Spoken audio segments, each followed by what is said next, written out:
I woke up that Tuesday morning the same way I'd woken up every morning for the past 6 months, staring at a ceiling that wasn't mine, in a bed that smelled like industrial detergent and old regrets. The walls of my room at Seaside Pines were painted a pale yellow, the kind of colour someone in an office probably thought was cheerful. It wasn't. It just made everything look jaundiced, sickly. Through the thin walls I could hear Eugene next door coughing, the same wet, rattling cough he'd had since I arrived. Sometimes I wondered if we were all just waiting here, marking time until our children came to collect what was left. I pushed myself up slowly, my joints protesting as they always did. 81 years of living leaves its marks on your knees, your hips, your hands, but not on your mind, at least not on mine. That's what Derek never understood. He saw the cane, the careful way I navigated steps, and he assumed everything inside me was just as fragile. The morning light came through the window in soft golden bands. I'd requested a room facing east at least. If I couldn't have the Gulf of Mexico outside my window anymore, I could at least have the sunrise. Small mercies. I said a quiet prayer as I did every morning. Nothing elaborate, just a conversation. Thank you for another day. Help me see clearly. Give me strength for whatever comes. I didn't pray for Derek to change. I'd learnt a long time ago that you can't pray people into being who you wish they were. Breakfast was at 7:30 in the dining hall. I made my way down the corridor slowly, nodding to Latoya, one of the aides, who smiled at me with the practiced warmth of someone who'd learnt to care for strangers. The dining hall smelt like scrambled eggs and weak coffee. I sat at my usual table by the window with Crystal and Veronica, two women I'd grown fond of despite myself. "You look thoughtful this morning, Patricia," Crystal said, pouring artificial creamer into her coffee. She was 76, sharp as a tack, and had been a high school principal before her daughter moved her here. "Just thinking," I said. "About Derek?" Veronica asked. She was quieter than Crystal, a widow like me, though her husband had been gone much longer. "You signed those papers last week, didn't you?" I nodded, cutting into my eggs. They were rubbery, overcooked. I missed my own kitchen, my own cast iron skillet that had seasoned perfectly over 40 years. "Do you think he'll really take care of things like he promised?" Crystal's voice had an edge of skepticism. She'd met Derek once during visiting hours, and I could tell she'd taken his measure immediately. "I think," I said carefully, "that Derek will do exactly what Derek has always done. What benefits Derek." Crystal made a small sound of disapproval, but said nothing more. We ate in silence after that, the kind of comfortable quiet that comes from shared understanding. After breakfast, I returned to my room, the phone on my nightstand, a landline the facility provided, sat silent. Derek usually called on Sundays, a perfunctory 10-minute conversation where he asked how I was feeling and told me about his work in commercial real estate. He never asked about my days, what I did, who I talked to. He never asked if I was lonely. I was reaching for the mystery novel on my nightstand when the phone rang. It was only 9:15. My heart gave a small flutter of surprise. I picked up the receiver. "Mum," Derek's voice was tight, strained, not his usual smooth, hurried tone. "Derek, this is unexpected. We need to talk about the house." I sat down slowly on the edge of my bed. "All right, there's been a complication with the sale." I waited. Silence is a powerful thing. I'd learnt that over 8 decades. People rush to fill it, and when they do, they often tell you more than they intended. The realtor says there's a clause in the deed transfer, something about competency evaluations and charitable trusts, and "Mum, what the hell did you do?" His voice had risen, anger creeping in around the edges. I felt something settle in my chest, something calm and clear. "I signed the papers you gave me, Derek, just like you asked. Don't play games with me. You had that lawyer, Green. Add something. You sabotaged this." "I protected myself," I said quietly. "There's a difference. Protected yourself. From what?" "From me. I'm your son." "Yes," I said. "You are." The line went quiet for a moment. I could hear him breathing. Could almost see him pacing in his modern Tampa condo with the floor-to-ceiling windows overlooking the bay. The condo he'd bought after his divorce from Kristin, when he'd needed to start fresh and had asked me for a loan he never paid back. "I need you to sign a waiver," he said finally. "The realtor says if you provide written consent, we can move forward with the sale.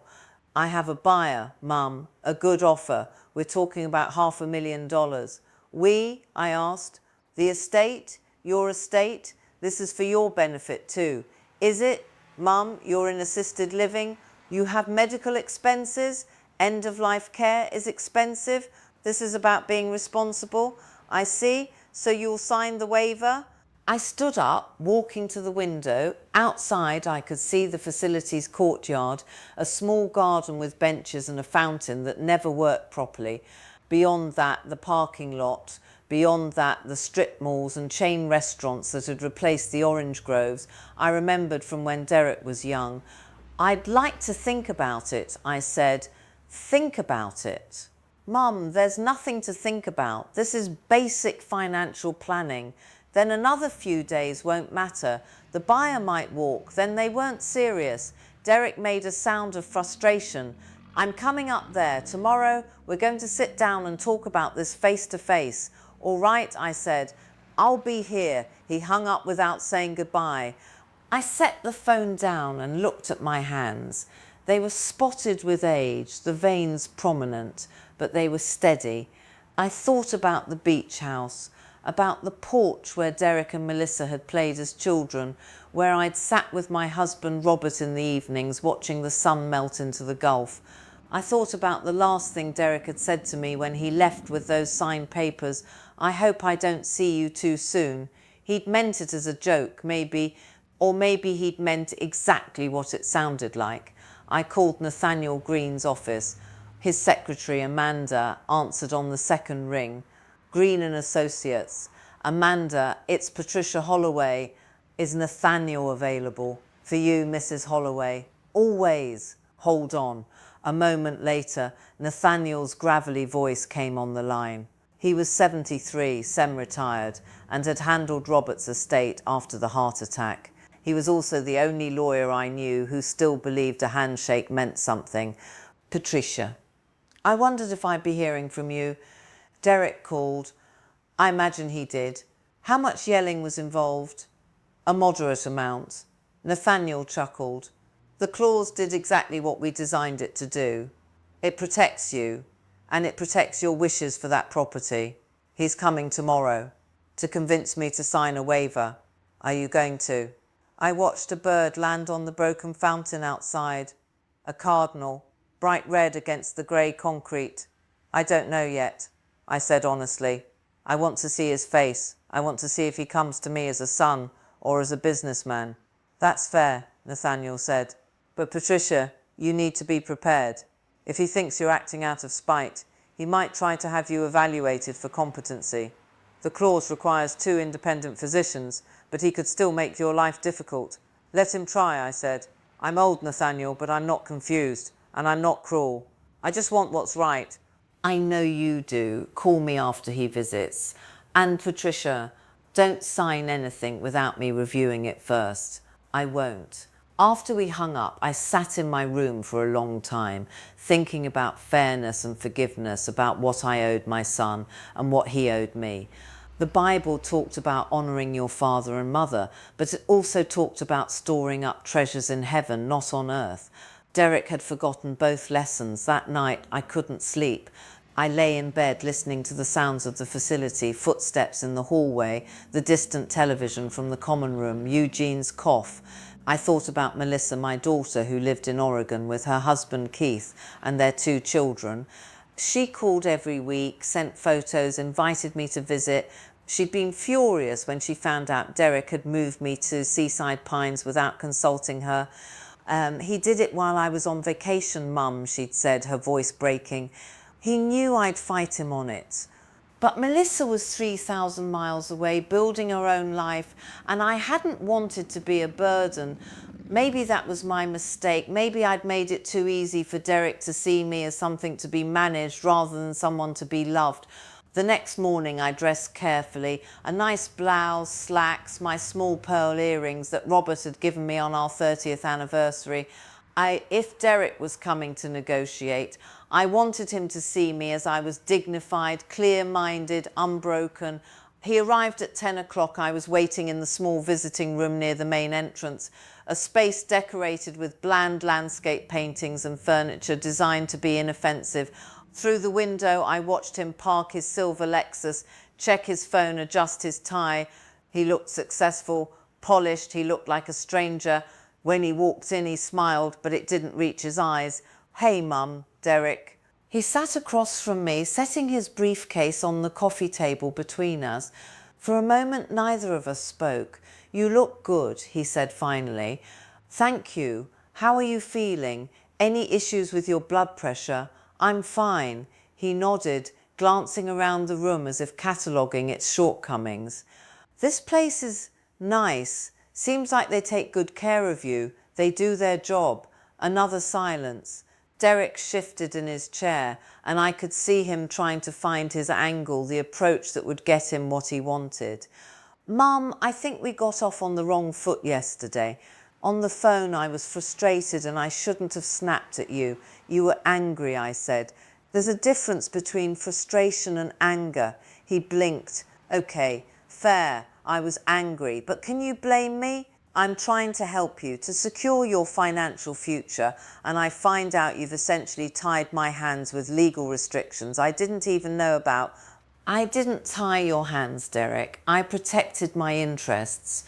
Nathaniel explained everything to me before I signed. Nathaniel Green is a dinosaur who still uses a typewriter. Nathaniel Green is honest." Derek's jaw tightened. "Are you saying I'm not?" I met his eyes, those eyes that used to look up at me with trust and love when he was small, before the world taught him that everything had a price. "I'm saying I chose my words carefully, that your priorities and mine aren't the same anymore. My priority is making sure you're taken care of." "Is it? Or is your priority making sure you get your inheritance before I spend it all on this place?" The words hung in the air between us, sharp and true. Derek's face flushed. "That's not fair, isn't it? You put me here 6 months ago." "Derek, do you know how many times you've visited?" "I've been busy. I have a business to run, clients to—" "7 times," I said quietly. "You've come 7 times. Melissa calls me twice a week from Oregon. Your sister, who has 2 young children and a full-time job, finds time for me.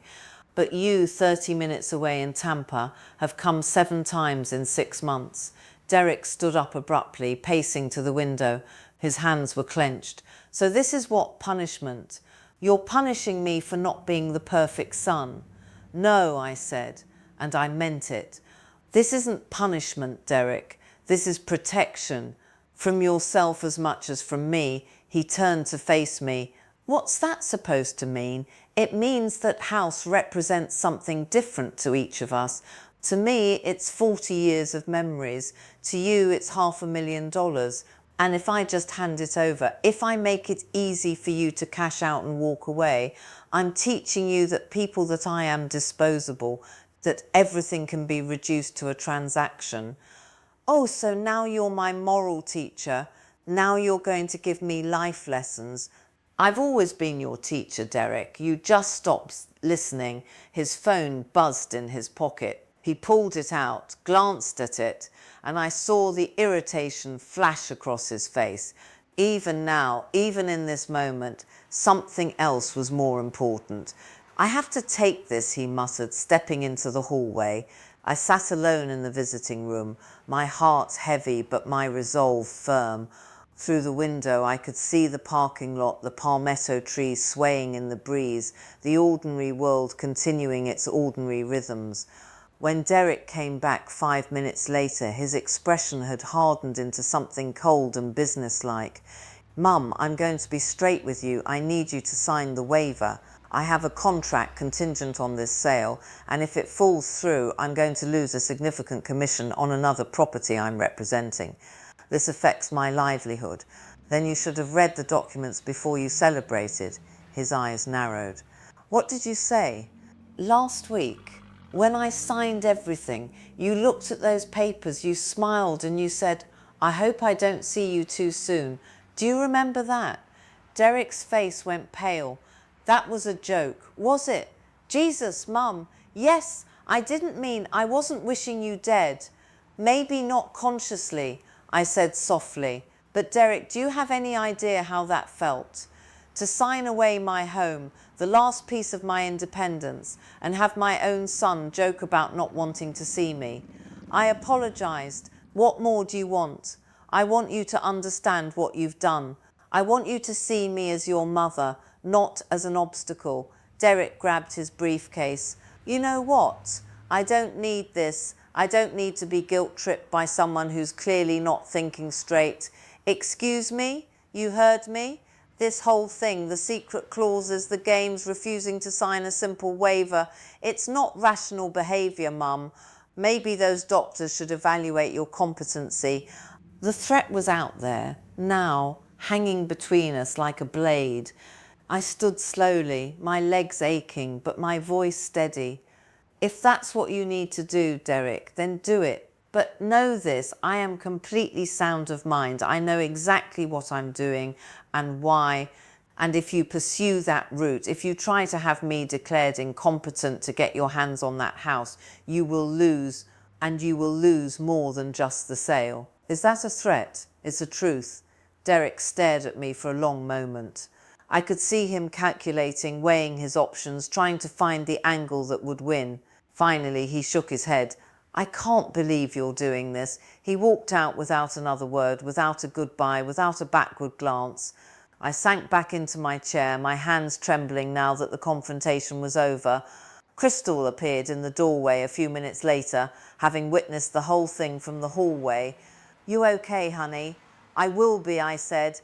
But as I watched Derek's Lexus pull out of the parking lot, speeding away toward whatever meeting or deal he deemed more important than his mother, I felt something crack inside my chest. Not my resolve that remained solid, but my heart, the piece of it that had hoped desperately that my son might surprise me. He hadn't, and now I had to decide what came next. 3 days passed with no word from Derek. I went through my routines at Seaside Pines with a kind of numb precision breakfast with Crystal and Veronica, afternoon bingo in the common room that I never won, evening walks around the courtyard when my legs allowed it. But my mind was elsewhere, circling around the same questions. Had I been too harsh, too stubborn? Was I punishing my son for being human, for being flawed? On the 4th day, Melissa called. Mum, what the hell is going on? Her voice was tight with worry. Derek called me last night, ranting about lawyers and competency evaluations and you sabotaging some house sale. He sounded unhinged. I settled into the chair by my window, watching the afternoon sun paint long shadows across the courtyard. Did he tell you what he said to me when I signed the papers? He said he made a stupid joke and you're holding it against him. He said he hoped he wouldn't see me too soon. The line went quiet, then Melissa exhaled slowly. Oh, Derek, you absolute idiot. He's been calling it a joke, but Melissa, his eyes, there wasn't any humour in them. There was relief, like he was checking off a task. I know, her voice cracked slightly. Mum, I know, he's been like this since the divorce. Everything's transactional with him now. Kristin took him for half of everything and I think it broke something inside him. He sees dollar signs everywhere. That doesn't excuse putting his mother in a facility so he can liquidate her assets. No, it doesn't. And I told him that. 6 months ago when he did this, I told him he was making a mistake, that you were still independent, still sharp. But he wouldn't listen. He said you'd fallen, that you couldn't manage the house anymore, that I was too far away to understand. I thought about that fall back in January. I'd missed a step on the porch, stumbled, caught myself on the railing, a bruise on my hip, nothing more. But Derek had been there visiting, had seen it happen, and within a week he'd begun his campaign to move me here. He wasn't completely wrong, I admitted. The house was getting harder to maintain. The stairs, the yard work. But I could have hired help, Melissa. I didn't need to lose my home. I know, Mum, I know. She paused. What do you want to do about the house, about Derek, about all of it? It was the question I'd been asking myself for 4 days straight. I want to do what's right, I said finally, not what's easy, not what makes Derek happy or what punishes him, just what's right. And what's right, I don't know yet, but I'm praying on it. Melissa laughed softly, that familiar sound that always reminded me of her father. Of course you are, that's the most mum answer ever. We talked for another 20 minutes about her kids, about her job as a school counsellor, about the ordinary, beautiful details of a life being lived with purpose. When we hung up, I felt steadier, more grounded. That evening I called Nathaniel Green at home. Patricia, he answered warmly, I was wondering when I'd hear from you. How did the visit with Derek go? About as well as you'd expect. He threatened to have me evaluated for competency. The nuclear option, can he actually do that? He can try. He'd need to petition the court, provide evidence of impairment, get a judge to order evaluations. But Patricia, I've known you for 30 years. You're sharper than most people, half your age. Any competent physician would confirm that within 10 minutes of talking to you. So it's an empty threat, mostly. But it would be stressful, invasive, expensive. He knows that. He's hoping the threat alone will make you cave. I watched the last light fade from the sky outside my window, the Florida sunset turning everything gold and pink and purple. Nathaniel, I want to make a new will. All right, what are you thinking? The beach house goes to Melissa. She can decide what to do with it, sell it, keep it, whatever she wants. But not Derek, not after this. There was a long pause. Patricia, I have to ask, is this a decision made in anger or is this what you genuinely want? I considered the question carefully, honestly. Was I angry at Derek? Yes. Hurt? Deeply. But that wasn't why I was making this choice. It's what I genuinely want, I said. Derek has shown me who he is, Nathaniel. Not who I wished he was, but who he actually is. And that person doesn't value what that house represents. He'd sell it tomorrow and never think of it again. But Melissa, she'd understand. She'd preserve what matters. Then I'll draft the paperwork. Can you come to my office next week? I'll find a way. After I hung up, I sat in the darkness of my room for a long time, thinking about fairness and consequences, about grace and accountability. The Bible talked about the prodigal son, about the father who welcomed him home with open arms despite his wasteful ways. But it also talked about wisdom, about not casting pearls before swine, about being shrewd as serpents and innocent as doves. I wasn't casting Derek out of my life, but I was protecting what was sacred from someone who'd proven he couldn't be trusted with it. 2 weeks passed. I went to Nathaniel's office in a taxi. Crystal came with me for moral support and signed the new will. The beach house would go to Melissa. Derek would receive a modest cash inheritance, enough to be fair but not enough to be a windfall. The bulk of my estate would fund a scholarship for underprivileged children in Pinellas County, kids who needed a chance the way I'd needed chances when I was young. Derek didn't call. Not once in those 2 weeks. The silence was its own kind of answer. But then, on a Thursday afternoon in late April, he showed up unannounced. I was in the courtyard, sitting on one of the benches near the broken fountain, reading my book. I heard footsteps on the path and looked up to see Derek approaching. He looked different, tired, rumpled, his tie loosened. Human. Mum, he said quietly. Derek, can I sit? I gestured to the bench. He sat down heavily, not looking at me, his hands clasped between his knees. For a long moment, neither of us spoke. A mockingbird called from somewhere in the oleander bushes. The fountain dripped its irregular rhythm. I lost the deal, Derek said finally. The buyer walked and the commission I was counting on from the other property fell through because I couldn't close on time. I'm sorry, I said, and I meant it. I didn't take pleasure in his failure. Are you? Yes. I never wanted you to suffer, Derek. I just wanted you to see clearly. He looked at me then, really looked at me, and I saw something in his eyes I hadn't seen in years, vulnerability. Melissa called me last week. She tore me apart. He laughed bitterly. My little sister 3,000 miles away, and she made me feel about 2 inches tall. She said I'd become Dad's worst nightmare. That struck me. Your father would be proud of a lot of things you've accomplished, Derek, but not this. Not how I've treated you. He rubbed his face with both hands. She's right, isn't she? I put you here because it was convenient, because the house was worth more than the trouble of helping you stay there. And that joke I made, Mum, I swear I didn't mean it the way it sounded, but the fact that I said it at all, that I could be that callous, his voice broke slightly. I waited, letting him find his words. I don't know when I became this person, he said quietly.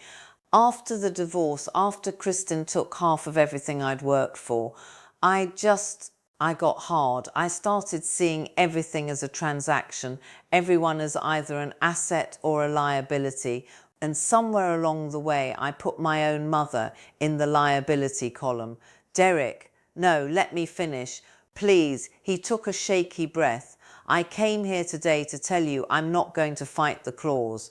I'm not going to pursue any competency evaluation, and I'm not going to ask you to sign anything ever again. The house is yours to do with whatever you want. If you want to leave it to a cat shelter, that's your right. I smiled slightly at that. I don't think the cats need it. I also wanted to tell you that I'm sorry, really genuinely sorry, not because I lost the deal, but because I hurt you, because I made you feel like you didn't matter, because I forgot that you're not just my mother, you're Patricia. You're a person with dignity and rights and feelings, and I treated you like paperwork to be filed away. Tears were sliding down my cheeks now, silent and warm. Thank you for saying that. Do you think, he swallowed hard, do you think you could forgive me? I reached over and took his hand. That hand I'd held when he was a little boy afraid of thunderstorms, when he was a teenager nervous about his first date, when he was a young man burying his father. Derek, I forgave you before you even asked. That's what mothers do. But forgiveness doesn't mean pretending this didn't happen. It means we both acknowledge the truth and decide to move forward honestly. I can do that. I want to do that. He squeezed my hand. And Mum, I want to get you out of here. If you want, we can find in-home care. We can make the beach house accessible.